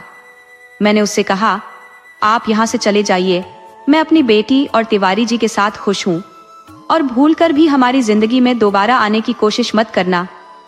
वह आंखों में आंसू लिए चला गया और हम तीनों देर तक रोते रहे। मेरी जिंदगी अब एक उलझन थी। अगर कामिनी को उसके असली पिता के बारे में पता चला तो क्या होगा? लेकिन अब मैं इन चिंताओं से मुक्त थी। अब मुझे कोई डर नहीं था। अब मेरी और तिवारी जी का सपना था कि कामिनी आगे बढ़े और अपने सपने पूरे करे। 3 साल धीरे धीरे गुजर गए और फिर ऐसा वक्त आया कि उसकी आवाज उसे बुलंदियों की ओर ले जाने लगी। उसे एक फिल्म में गाना गाने का मौका मिला और उसके लिए उसे अच्छे पैसे भी मिले। वह बहुत खुश थी। कुछ समय बाद तिवारी जी को पता चला कि कामिनी के पिता की प्लेग के कारण मृत्यु हो गई और कुछ समय बाद ही उसकी पत्नी भी चल बसी। देवा की धड़कनें तेज हो रही थी। वह शायद समझ रहा था। वह उलझने उसे बेचैन कर रही थी। उसने पूछा, काका, आपने पूरी कहानी में कामिनी के पिता का नाम नहीं बताया? सुमन जी बोली, बेटा, कैसे नाम लो उस व्यक्ति का जिसने मेरे जीवन के हर अध्याय को धोखे से लिखा? फिर भी बताती हूँ बेटा, उसका नाम सुधीर था। देव बोला, काकी, सुधीर तो? सुमन जी ने कहा, हाँ बेटा, सुधीर। देव ने सुमन का हाथ पकड़कर माथे से लगा लिया और रोते हुए कहा, पिताजी, आपने बहुत बुरा किया। सुमन कहने लगी, बेटा, तुम इतने दुखी क्यों हो रहे हो और यह क्या कह रहे हो? क्या तुम सच में सुधीर के बेटे हो? देवा बोला, हाँ काकी, मैं उनका ही बेटा हूँ जिन्होंने आपका जीवन बर्बाद किया। मुझे माफ कर दो। सुमन बोली, बेटा, तुम ऐसा मत बोलो। देवा बोला, काकी, सुधीर मेरे पिताजी थे, मैं ही उनका अभागा बेटा हूँ। शुरू से ही शक हो रहा था कि कहीं वे मेरे पिताजी ना हो। मेरे पिताजी अक्सर काम के सिलसिले में आमेर आया जाया करते थे। माँ ने बताया था कि हमें पुराना घर इसलिए छोड़ना पड़ा क्योंकि मालिक ने पिताजी पर गबन का इल्जाम लगाया था। पिताजी प्लेग में मारे गए थे और कुछ दिन बाद ही मेरी माँ भी चल बसी। तब से हमारी मौसी शांति ने हमें पाला है। पिताजी ने जो किया उसके बारे में हम में से किसी को भी कुछ पता नहीं है। उन्होंने आपके साथ जो भी गलत किया उसकी सजा उन्हें मिल गई है। देवा बोला, काकी, आप अपने अधिकार के लिए लड़ी क्यों नहीं? इस पर सुमन ने रोते हुए देवा के सिर पर हाथ फेरते हुए कहा, क्या अधिकार मानती बेटा, मैं तो तबाह हो चुकी थी और फिर मैं तुम्हारी माँ का घर कैसे बिगाड़ती? मुझ में इतनी हिम्मत नहीं थी। मुझे तुम्हारे पिता से कोई शिकायत नहीं थी। भगवान उनकी आत्मा को शांति दे। देवा ने कहा, काकी, आप बहुत महान है, बहुत अच्छी है। ये कहकर देवा ने उसके घुटनों पर सिर रखकर रोना शुरू कर दिया। उसके दिल का बवंडर आंसुओं में बहने लगा। वहां बैठे श्रीकांत भी अपनी आंखों के आंसू छिपा नहीं पाए, लेकिन देवा नाका से बोले, काकी, मेरी बहन के साथ क्या हुआ था? मुझे बताइए, मैं बहुत बेचैन हूं। सुमन ने गहरी सांस लेते हुए कहा, देवा बेटा, तुम उसे कभी नहीं देख पाओगे। वह अब इस दुनिया में नहीं है। देवा हक्का बक्का रह गया। काकी, मेरी बहन इस दुनिया में नहीं है? ऐसा कैसे हो गया? सुमन ने आह भरते हुए कहा। कामिनी सफलता की सीढ़ियां चढ़ती जा रही थी। उसे गाने के कई ऑफर मिल रहे थे। उसने पैसा और शोहरत खूब कमाई। हमें बहुत गर्व हो चला था कि हमारी बेटी हमारा नाम रोशन कर रही है। तभी उसकी मुलाकात विराट नाम के एक लड़के से हुई। विराट एक बड़े घर का लड़का था और उनकी दोस्ती हो गई। देखने में वह बहुत ही सभ्य और संस्कारी लगता था। अक्सर घर भी आ जाया करता था। मुझे लगा कि कामिनी उसे पसंद करने लगी है। एक दिन मैंने पूछ ही लिया, बेटा कामिनी, क्या तुम विराट को पसंद करती हो? पर उसने साफ मना कर दिया और कहा, माँ, वह सिर्फ एक अच्छा दोस्त है, उससे ज्यादा कुछ नहीं। मैं बेफिक्र हो गई क्योंकि मुझे अपनी बेटी पर पूरा भरोसा था। एक दिन उसने तिवारी जी से कहा, पापा, मैंने जयपुर में एक घर देखा है, मैं उसे खरीदना चाहती हूँ। तिवारी जी ने कहा, बेटा, घर तो हमारे पास है ही, इसमें क्या कमी है? इस पर कामिनी ने जवाब दिया, पापा, आप दोनों ने जीवन भर संघर्ष किया है। मैं चाहती हूँ कि आपको हर वो खुशी मिले जिससे आप दोनों वंचित रहे। मम्मी तो मानेंगी नहीं, इसलिए आपको ही उन्हें मनाना होगा। तिवारी जी बोले, लेकिन बेटा। कामिनी ने कहा, कोई लेकिन वेकिन नहीं, कल घर देखने चलना है। अगर आप दोनों को पसंद आया तो कल ही रजिस्ट्री करा लूंगी। और फिर हम तीनों घर देखने चले गए। घर बहुत बड़ा था। मैंने कामिनी से कहा, बेटा, इतने बड़े घर का हम क्या करेंगे? कल को तेरी शादी हो जाएगी तो ये घर हमें काटने को दौड़ेगा। इस पर कामिनी उदासी भरे स्वर में बोली, माँ, मैं कहीं नहीं जाऊंगी, आप दोनों को छोड़कर कहीं नहीं जाऊंगी। इसलिए तो बड़ा घर ले रही हूँ ताकि हमेशा आप दोनों के पास रह सकूं, शादी के बाद भी और शादी से पहले भी। हमें वह घर पसंद आ गया था। अगले दिन सभी कागजात तैयार करवा कर हमने घर तिवारी जी के नाम करवा दिया, क्योंकि कामिनी अपने जीवन में तिवारी जी के बलिदान को बहुत महत्व देती थी। अब हम नए घर में आ चुके थे। कामिनी ने हर चीज की व्यवस्था बहुत अच्छे से की थी। हमें किसी भी प्रकार का कोई कष्ट नहीं था। वह बहुत खुश थी। उस दिन वह कहकर गई थी, माँ, आज किसी फिल्म के गाने की रिकॉर्डिंग है और नए घर की खुशी में दोस्तों ने दावत भी मांगी है, तो थोड़ा देर हो जाएगी, आप चिंता मत करना। रात के 10 बज चुके थे पर कामिनी नहीं आई थी, लेकिन उसने कहकर गई थी कि चिंता मत करना, तो मैंने सोचा थोड़ा और इंतजार कर लूं। गाने की रिकॉर्डिंग के बाद विराट और उसके साथियों ने उसे पार्टी मांगी, वह भी पुराने वाले घर में। कामिनी विराट पर बहुत भरोसा करती थी, इसलिए पुराने घर में पार्टी का इंतजाम किया गया। 11 बजे के बाद तिवारी जी ने उसे फोन किया। तब उसने बताया कि पापा, मैं पुराने घर में अपने दोस्तों के साथ हूँ, चिंता मत कीजिए, 1.5 घंटे में मैं वापस आ जाऊंगी। विराट भी मेरे साथ है, वह मुझे घर तक छोड़ देगा। विराट का नाम सुनते ही हमारी चिंता खत्म हो गई थी, क्योंकि हम दोनों भी विराट पर बहुत भरोसा करते थे।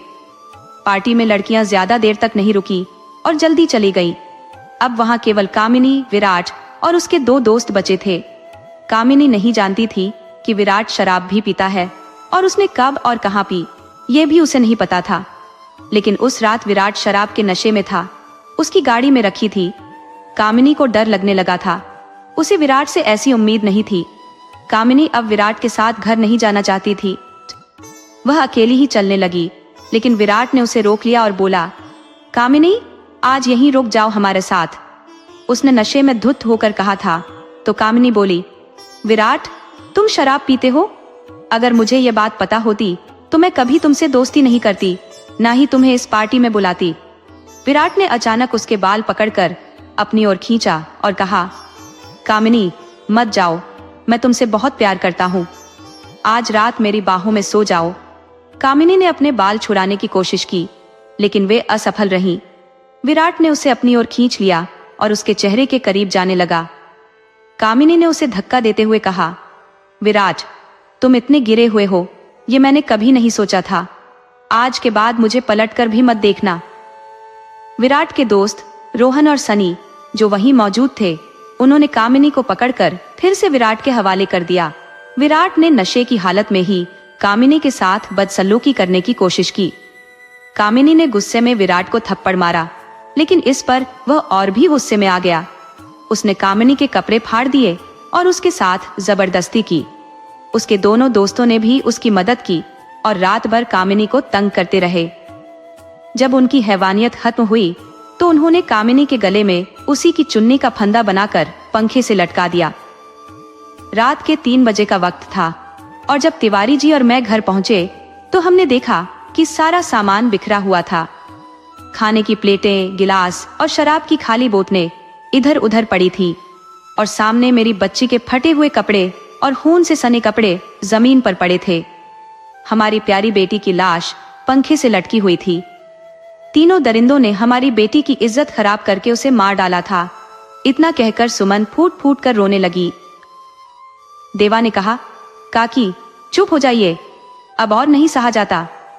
काश कामिनी बहुत पहले हमारी जिंदगी में आ गई होती तो आज ये सब नहीं हुआ होता।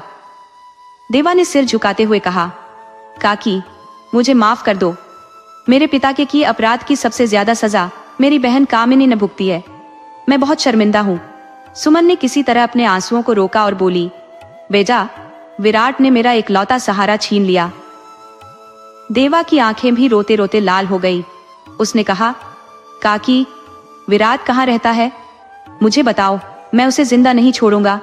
सुमन ने कहा, बेटा वह उस रात बहुत नशे में था और तेजी से गाड़ी भगा रहा था। उसकी गाड़ी एक बड़े पेड़ से टकरा गई और सिर में भयंकर चोट लगने के कारण वहीं उसकी मौत हो गई। उसके दोस्त उसे वहीं छोड़कर भाग गए। देवा बोला, लेकिन काकी कामिनी के लिए आपने पुलिस में रिपोर्ट तो दर्ज करवाई होगी। सुमन ने कहा, नहीं बेटा नहीं करवाई। देवा ने आश्चर्य से पूछा, लेकिन क्यों काकी, वो दोनों दरिंदे अभी आजाद घूम रहे होंगे। सुमन ने गहरी सांस लेते हुए कहा, बेटा जब मैंने अपनी बेटी को लटके हुए देखा तो मैं बेहोश हो गई। तिवारी जी ने उसे कब उतारा, मुझे कब होश आया, मैं कुछ नहीं जानती। जब मुझे होश आया तो मैं एक चादर में लिपटी हुई थी। मेरी बच्ची ने कितना दर्द सहा होगा, यही सोचकर मेरी छाती फटने लगती है। उसके सारे शरीर पर दांतों के निशान थे, आंखें फटी हुई थी। तिवारी जी पुलिस को बताना चाहते थे, लेकिन मैंने उन्हें रोक दिया। देवा ने पूछा, काकी आपने उन्हें क्यों रोका? सुमन बोली, बेटा कितना बदनामी होती। तिवारी जी की बेटी का 3 लड़कों ने बलात्कार किया और उसे मारकर पंखे से लटका दिया और फिर पोस्टमार्टम होता। मेरे और तिवारी जी के रिश्ते पर सवाल उठाए जाते।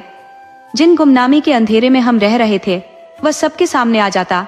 फिर मेरी बेटी को नाजायज होने का इल्जाम दिया जाता और मुझे कुमारी माँ कहा जाता, तिवारी जी की रखैल कहा जाता। बेटा ये सब इतना आसान नहीं था। देवा ने कहा, काकी लेकिन फिर। सुमन जी ने कहा, बेटा हम दोनों सदमे में थे, लेकिन उस वक्त खुद को संभालना समझदारी लगी। कामिनी को हमने रात में ही उस घर में दफन कर दिया और दिन निकलने से पहले ही अपने नए घर आ गए। रास्ते में विराट की गाड़ी जो हमें दुर्घटनाग्रस्त दिखाई दी तो पता चला कि वह लड़का ज्यादा नशे में गाड़ी चला रहा था, इसलिए दुर्घटना हुई और वह मारा गया।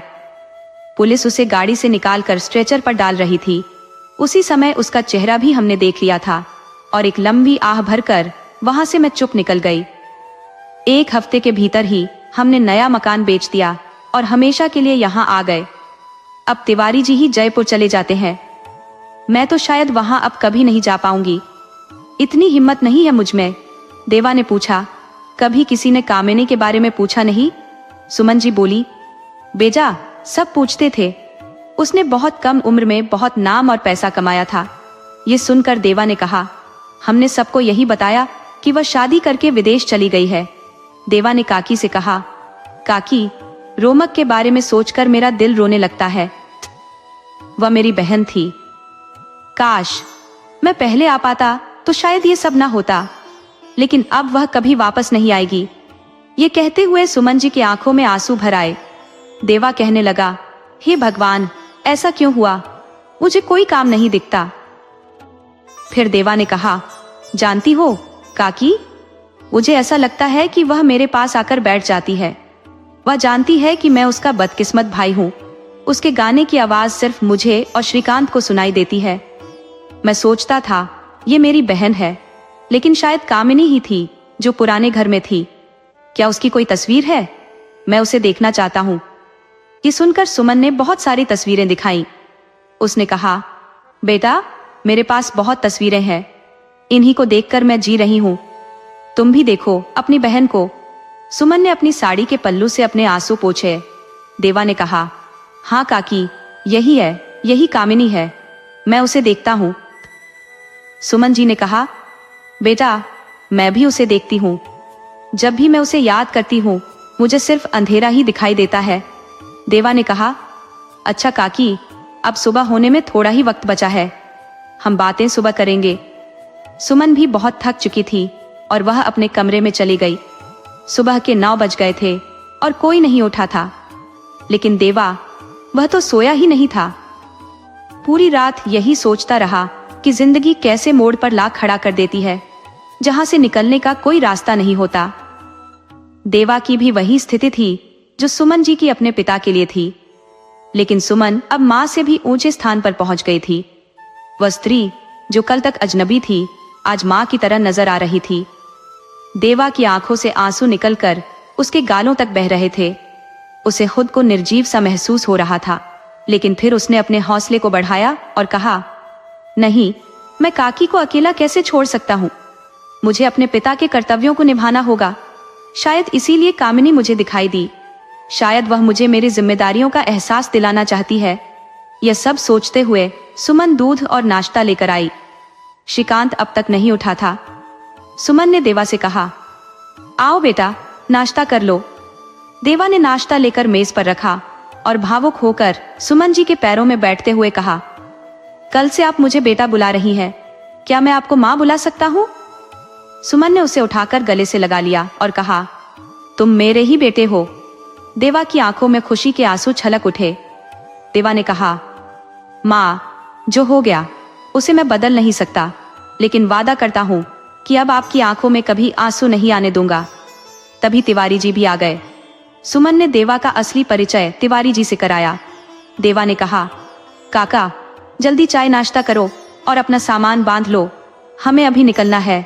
तिवारी जी ने पूछा, देवा बेटा, हम कहाँ जा रहे हैं? देवा ने कहा, काका, आप दोनों मेरे साथ जा रही हैं और अब हमेशा मेरे साथ रहेंगे। तिवारी जी ने कहा, बेटा, हम यहाँ से कैसे जा सकते हैं? देवा ने कहा, काका, आपका बेटा आपसे विनती कर रहा है। थोड़ी देर बाद तिवारी जी तैयार हो गए। आज देवा को अपना परिवार पूरा होते हुए नजर आ रहा था। गाड़ी श्रीकांत चला रहा था। पूरी रात जागने के कारण देवा को नींद आ गई। नींद में उसे दिखा कि कामिनी मां के पास बैठी है और कह रही है, तुम आ गए? देवा ने कहा, हाँ कामिनी, मैं आ गया। लेकिन फिर उसने देखा कि कामिनी बोलने की कोशिश कर रही है, पर वह बोल नहीं पाई। ऐसा लग रहा था जैसे उसका दम घुट रहा है। वह छटपटा रही थी और अपना गला पकड़ रही थी। तभी गाड़ी ब्रेकर से टकराई और देवा की नींद खुल गई। देवा ने सुमन से कहा, माँ, अभी कामिनी आई थी। वो कुछ कहना चाह रही थी लेकिन बोल नहीं पाई। ऐसा लग रहा था जैसे उसका दम घुट रहा है। सुमन जी ने कहा, बेटा देवा, उसे फांसी पर लटकाकर मारा गया था? न जाने कितने दर्द उसने अपने भीतर ही छिपाकर ले ली। देवा ने कहा, हाँ माँ, वह बहुत कुछ कहना चाहती है। जैसे ही वे घर पहुंचे, शाम ढल चुकी थी। शांति जी ने अनजाने चेहरों को देखा तो हैरानी से पूछा, देवा, ये लोग कौन है? शांति जी ने धीमी आवाज में देवा से पूछा तो देवा ने कहा, मौसी, सब कुछ बताऊंगा, फिलहाल आप इनका रहने का इंतजाम कर दो। अब ये लोग हमारे साथ ही रहेंगे। और हाँ मौसी, मैं बहुत थक चुका हूँ, अपने हाथों की बनी एक अच्छी सी चाय पिलाओ। शांति ने और सवाल किए बिना रसोई की तरफ कदम बढ़ा दिए। कुछ ही समय बाद देवा हॉल में बैठा था जब शांति चाय लेकर आई। सुमन और तिवारी जी भी हॉल में आ चुके थे। देवा ने अपनी दोनों बहनें अदिति और नलिनी को भी बुला लिया था। देवा ने कहा, मौसी, अगर आप इनके बारे में जानना चाहती है तो मैं चाहता हूं कि ये बात सबके सामने बताऊं। मैं जो आप सबको बताता था कि मुझे एक लड़की गाना गाती दिखाई देती है, वो मेरी बहन नहीं बल्कि कामिनी थी, मेरी सगी बहन और इनकी बेटी। शांति जी ने हैरान होकर कहा, ये क्या कह रहे हो देवा? देवा ने कहा, हाँ मौसी, मैं सच कह रहा हूँ। लेकिन मेरी बहन का मतलब? शांति जी ने पूछा तो देवा ने जवाब दिया, मौसी, ये मेरी माँ है, जिन्हें बरसों पहले पिताजी ने धोखा दिया था। शांति जी ने कहा, मुझे कुछ समझ में नहीं आ रहा। देवा ने मौसी को पूरी बात समझाई। शांति जी ने सुमन को गले लगाते हुए कहा, बहन, तुम्हारे साथ बहुत अन्याय हुआ, इसके लिए हमें माफ कर देना। खुद को कभी अकेला मत समझना। आज से आप हमारे साथ रहोगे, लेकिन जो आपकी बेटी के साथ हुआ वह बहुत ही दर्दनाक है। मैं उसके आत्मा की शांति के लिए प्रार्थना करूंगी। और आज से आप मेरी बड़ी दीदी हो। ये दोनों बेटियां आपकी हैं। ये आपको कभी कामिनी की कमी महसूस नहीं होने देंगी। आज तक मैंने इनकी परवरिश की है और आगे का सारा काम अब आपको करना है। सुमन इतने प्रेम से भाव विभोर होकर रो पड़ी। अदिति और नलिनी आकर सुमन से गले मिल गई। देवा का दिल जो चिंता से भरा था अब हल्का हो गया। सुमन को सभी ने खुशी खुशी अपना लिया और अब सुमन और तिवारी जी भी सहज महसूस कर रहे थे। शांति जी ने कहा, चलो अब सब आराम करो, रात बहुत हो चुकी है, कल फिर बात करेंगे। सब अपने अपने कमरे में चले गए। थकान के कारण सब जल्दी सो गए और सुबह होते ही उठे। देवा ने आवाज दी, माँ, जल्दी तैयार हो जाओ, पुराने घर जाना है। और काका, आप भी तैयार हो जाइए। शांति ने कहा, भैया तो सुबह जल्दी उठ गए थे, मैंने उन्हें नाश्ता भी करा दिया। देवा ने पूछा, और मैं, क्या मैं उठा या नहीं? शांति ने जवाब दिया, मैं भी तुम्हारे साथ चल रही हूँ। तभी दोनों बहनें आई और पूछा, क्या हम भी साथ चल सकते हैं? सुमन भी तैयार होकर आ गई थी। उन्होंने कहा, बेटा, उस घर में मैंने कामिनी को खोया है, वह वहीं दफन है, शायद मैं ये सब देख ना पाऊं। अदिति ने कहा, नहीं माँ, आपकी बेटियां इतनी कमजोर नहीं है, ऐसे वक्त में हमारा आपके साथ होना बहुत जरूरी है। सुमन, जो बच्चों का इतना प्यार पाकर गर्व महसूस कर रही थी, थोड़ी देर बाद सब लोग पुराने मकान पर पहुंच गए। वह घर सुमन के लिए महज एक मकान नहीं था, बल्कि उसके सुख दुख का साथी था। जब से वह आमेर से यहाँ आई थी, उसने 22 साल इस घर में बिताए थे। यही कामिनी ने जन्म लिया और यहीं उसे दफन किया गया। इस घर को बनाने के लिए तिवारी जी ने बहुत मेहनत की थी, लेकिन कंपनी की खुशी के लिए उन्हें यह घर छोड़ना पड़ा था।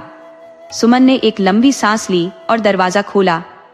काफी समय बाद पड़ोसियों ने देखा तो खुश हो गए।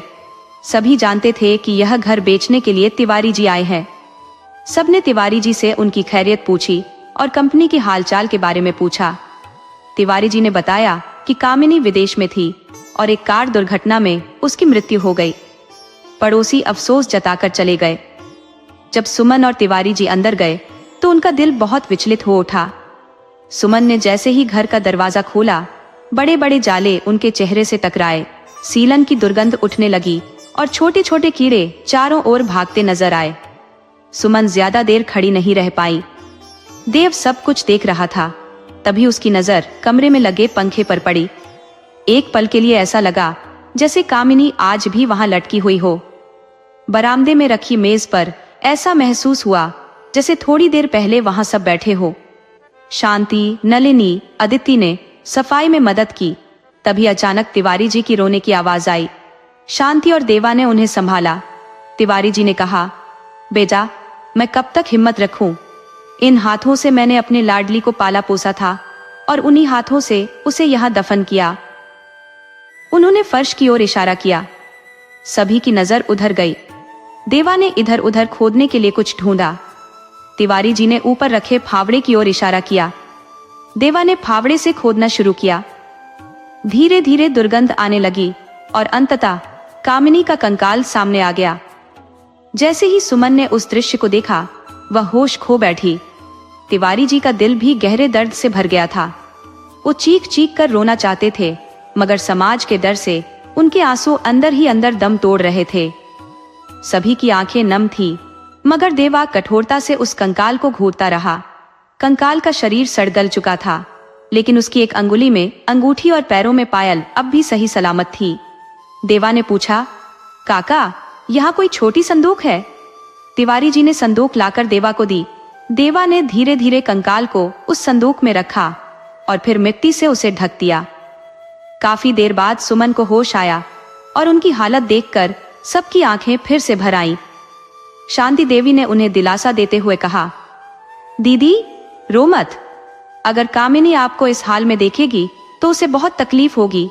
हम रोकर अपना दिल हल्का कर लेंगे, लेकिन सोचो उस मासूम बच्ची पर क्या बीती होगी। सुमन और तिवारी जी ने खुद को संभाला। देवा ने सबको बाहर चलने को कहा। विजय सिंह ने दरवाजा बंद किया। तभी एक भयानक चीख कानों को चीरती हुई निकली। सबने इधर उधर देखा, मगर कोई नहीं था। शायद वह चीख उनके अंदर से ही निकली थी। देवा ने कहा, माँ, काका जल्दी करो, कामिनी का अंतिम संस्कार करना है। 4 बजे वे श्मशान पहुंचे और सारी विधियों के साथ कामिनी का अंतिम संस्कार किया गया। देवा को अंदर एक अजीब सी खालीपन का एहसास हो रहा था, जैसे कोई उसके दिल से कुछ खींच कर ले गया हो।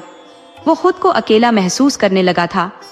वो रिश्ता जो उसने कभी ठीक से समझा नहीं, अब खून का रिश्ता बन चुका था। कामिनी का अंतिम संस्कार हो चुका था। शायद अब उसे मुक्ति मिल गई होगी। देवा गहरी सोच में डूबा था कि शांति देवी ने उसके कंधे पर हाथ रखा और पूछा, क्या सोच रहे हो देवा? देवा ने जवाब दिया, कुछ नहीं मौसी, क्या अभी भी कोई विधि बाकी है? शांति देवी ने कहा, हाँ बेटा, एक छोटा सा हवन करना होगा। अगले दिन पूजा भी संपन्न हो गई। शांति मौसी ने कहा, कल हमें अस्थि विसर्जन के लिए भी जाना होगा। देवा ने कहा, ठीक है मौसी। अब चले? कामिनी तो बहुत पहले ही इस दुनिया से चली गई थी, लेकिन आज फिर उसका दर्द ताजा हो गया था। घर लौटकर सब अपने अपने कमरों में चले गए। देवा, सुमन और तिवारी जी के दिल का बोझ हल्का हो चुका था। उन्होंने राहत की सांस ली। अब उन्हें अपनी जिंदगी को एक नए तरीके से जीना था।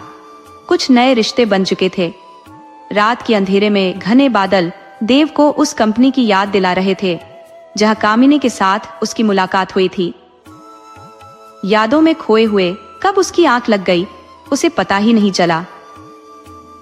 उसने सपना देखा कि बहुत सा धुआं कमरे में भर गया है। वह कुछ भी देख नहीं पा रहा था। तभी उस धुएं में से कामिनी की छवि उभर कर आई। वह उससे दूरी बनाकर बैठी थी, उसकी गर्दन झुकी हुई थी। देवा ने कहा, कामिनी, मैं आ गया हूं, सब ठीक कर दूंगा। मगर कामिनी ने गर्दन झुकाए हुए कहा, भाई, मैं आज आखिरी बार आपके पास आई हूं। सुबह तक मैं हमेशा के लिए चली जाऊंगी। मेरे मम्मी पापा का ध्यान रखना। देवा उसे रोकने की कोशिश करता है, मत जाओ कामिनी, अब हम सब साथ रहेंगे, रुक जाओ। मगर कामिनी ने कहा, मेरा समय पूरा हो चुका है भाई, मुझे जाना होगा, लेकिन मैं जल्द ही तुम्हारे घर में तुम्हारी बेटी बनकर लौटूंगी। इतना कहकर कामिनी वापस चली गई। सारा धुआं गायब हो गया और देवा उसे रोकता ही रह गया। आंख खुली तो देवा ने महसूस किया कि कामिनी को मुक्ति मिल गई है। अब शायद वो कभी वापस नहीं आएगी। इसी तरह धीरे धीरे 3 साल गुजर गए। दोनों बहनों की शादी हो गई और सुमन जी और शांति ने देवा पर शादी के लिए दबाव डाला। आखिरकार देवा की शादी मानसी से हो गई और 1 साल बाद उनके घर एक बेटी ने जन्म लिया। सुमन जी कहती है कि वो बेटी बिल्कुल कामिनी जैसी थी, प्यारी सी, वही चेहरा, वही रंग रूप। देवा ने अपने सपने को याद करके मुस्कुरा दिया। शायद उसकी कमी एक नए रूप में वापस आ गई है। कामिनी ने कहा था, भाई, मैं जल्दी वापस आऊंगी, और आज वो वाकई वापस आ गई थी। देवा बहुत खुश था और उसने अपनी बेटी का नाम कामिनी रखा। अब देवा के घर में सब खुश थे और जीवन एक नई दिशा में चल पड़ा था। दोस्तों, अगर आपको हमारी कहानी पसंद आई हो तो कृपया हमारे चैनल को सब्सक्राइब करें, वीडियो को लाइक करें और शेयर करें